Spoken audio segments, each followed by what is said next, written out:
بسم اللہ الرحمن الرحیم۔ ناظرین محترم السلام علیکم ورحمۃ اللہ وبرکاتہ۔ ناظرین محترم، ہم سماعت فرمائیں گے درود پاک کے آداب، اور درود پاک جہاں پڑھنے کے فضائل بیان کیے گئے، اسی طرح نہ پڑھنے کی وعیدیں بھی بیان کی ہیں، وہ بھی سماعت فرما لیں۔ حضرت ابو ہریرہ رضی اللہ تعالی عنہ سے روایت ہے، رسول پاک صلی اللہ علیہ وسلم نے ارشاد فرمایا، جو لوگ کسی مجلس میں بیٹھیں اور اس میں اللہ تعالیٰ کا ذکر نہ کریں اور نہ اس کے نبی صلی اللہ علیہ وسلم پر درود پڑھیں تو قیامت کے دن ان کی وہ مجلس ان کے لیے باعث ندامت ہوگی۔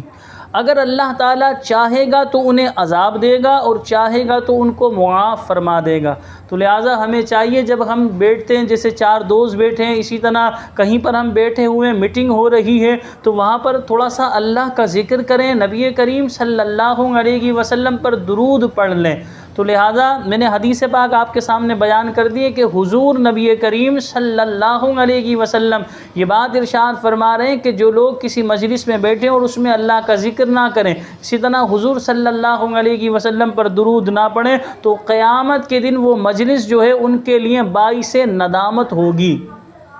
اور اللہ تعالیٰ چاہے تو انہیں عذاب دے گا اور چاہے تو انہیں معاف فرما دے گا۔ اسی طرح حضرت جابر رضی اللہ تعالیٰ عنہ سے روایت ہے، حضور نبی کریم صلی اللہ علیہ وسلم نے ارشاد فرمایا، جس کے پاس میرا ذکر ہو اور اس نے مجھ پر درود نہ پڑھا وہ بدبخت ہے۔ جب بھی رسول پاک صلی اللہ علیہ وسلم کا نام مبارک محمد صلی اللہ علیہ وسلم آئے، کسی بھی محفل میں کسی بھی جگہ حضور کا ذکر کیا جائے، نام مبارک ذکر ہو، تو لہٰذا ہمیں چاہیے ہم حضور صلی اللہ علیہ وسلم پر درود پڑھیں۔ ہم تو آپ کو یہ کہیں گے حضور کا جہاں ذکر خیر ہو وہاں ضرور آپ کوشش کیا کریں درود پڑھیں، اور ہر محفل کے اندر اللہ کا ذکر بھی کریں، حضور پر درود بھی پڑھیں۔ اب آئیے درود پاک کے کچھ آداب سماعت فرما لیں۔ کسی مجلس میں سرکار دو عالم صلی اللہ علیہ وسلم کا ذکر کیا جائے تو ذکر کرنے اور سننے والے کا ایک مرتبہ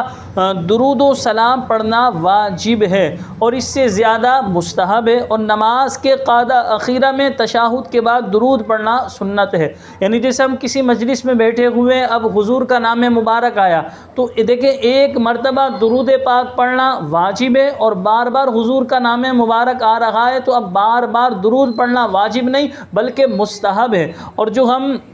نماز میں قاعدہ اخیرہ میں درود شریف پڑھتے ہیں تو اس درود کا پڑھنا سنت ہے۔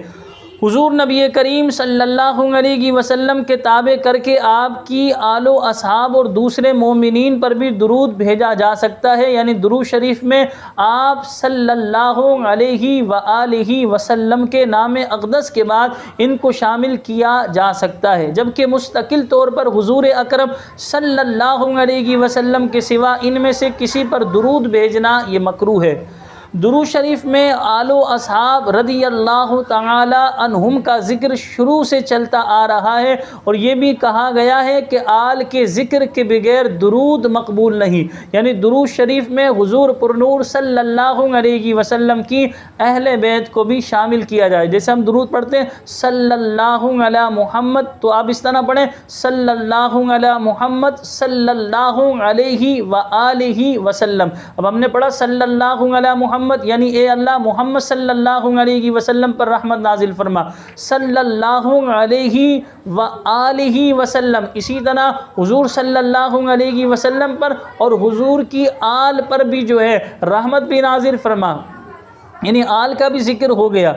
درود شریف اللہ تعالیٰ کی طرف سے نبی کریم صلی اللہ علیہ وسلم کی عزت و تکریم ہے۔ علماء نے اللہم صلی علی محمد کے معنی یہ بیان کیے ہیں کہ یا رب محمد صلی اللہ علیہ وسلم کو عظمت عطا فرما، دنیا میں ان کا دین بلند کر کے ان کی دعوت غالب فرما کر اور ان کی شریعت کو بقا عنایت کر کے، اور آخرت میں ان کی شفاعت قبول فرما کر اور ان کا ثواب زیادہ کر کے، اور اولین و آخرین پر ان کی فضیلت کا اظہار فرما کر، اور انبیاء و مرسلین علیہم الصلاۃ والسلام اور ملائکہ اور تمام مخلوق پر ان کی شان بلند کر کے،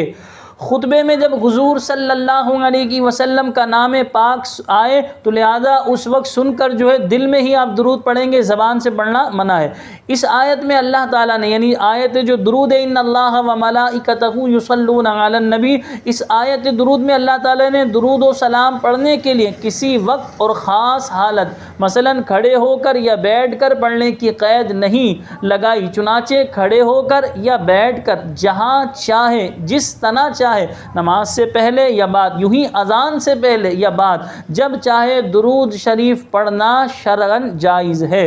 اسی طرح سب درودوں سے افضل وہ درود ہے جو سب اعمال سے افضل یعنی نماز میں مقرر کیا ہے، درود ابراہیمی۔ درود شریف راہ چلتے بھی پڑھنے کی اجازت ہے، البتہ جہاں نجاست پڑی ہو وہاں پر درود پاک نہ پڑھیں۔ بہتر یہ ہے کہ ایک وقت معین کر کے ایک تعداد مقرر کر لیں اور روزانہ وضو کر کے دو زانوں بیٹھ کر ادب کے ساتھ مدینہ منورہ کی طرف منہ کر کے مقرر کردہ تعداد کے مطابق درود عرض کیا کریں، اور اس کی مقدار 100 بار سے کم نہ ہو، ہاں اس سے زیادہ جس قدر نبھا سکتے ہیں بہتر ہے۔ اس کے علاوہ اٹھتے بیٹھتے چلتے پھرتے باوضو بے وضو ہر حال میں درود جاری رکھے۔ بہتر یہ ہے کہ ایک خاص سیغے کا پابند نہ ہو بلکہ وقتاً فوقتاً مختلف سیغوں سے درود عرض کرتا رہے تاکہ حضور قلب میں فرق نہ آئے۔ یعنی جیسے اب زبان پر جب ہم ایک درود پڑھ رہے ہوتے ہیں وہ زبان پر ایسے جاری ہو جاتا ہے، ہمارا ذہن کہیں اور ہوتا ہے، دل اور دماغ کہیں اور ہوتا ہے، وہ بس زبان سے وہ جاری ہو رہا ہوتا ہے۔ تو اسی وجہ سے فرمایا گیا علماء نے کہ بھئی آپ درود کے جو سیغے ہیں وہ بدل بدل کے پڑھیں، جیسے صلی اللہ علی محمد صلی اللہ علیہ وسلم، اسی طرح پڑھیں الصلاۃ والسلام علیک یا رسول اللہ وعلی آلک واصحابک یا حبیب اللہ، الصلاۃ والسلام علیک یا نبی اللہ وعلی آلک واصحابک یا نور اللہ۔ کبھی درود ابراہیم پڑھیں، اس طرح جو ہے درود شریف کے سیغے بدل بدل کر پڑھیں گے تو ذوق زیادہ بڑھے گا اور آپ کا دماغ جو ہے وہ حاضر رہے گا، کیونکہ ہوتا یہ جب ہم کسی چیز کو جو ہے پڑھتے رہتے تو ہوتا یہ وہ زبان پر وہ چیز جاری رہتی ہے اور ہمارا دل اور دماغ کہیں اور چلا جاتا ہے، تو اس سے ظاہر سی بات ہے جو برکت ہونی چاہیے وہ برکت نہیں ہوگی۔ ہمیں اپنی دعاؤں میں یاد رکھیے گا، اللہ پاک مجھے بھی اور آپ تمام دیکھنے والے دوستو احباب کو کثرت کے ساتھ درود شریف پڑھنے کی توفیق عطا فرمائے۔ السلام علیکم ورحمۃ اللہ وبرکاتہ۔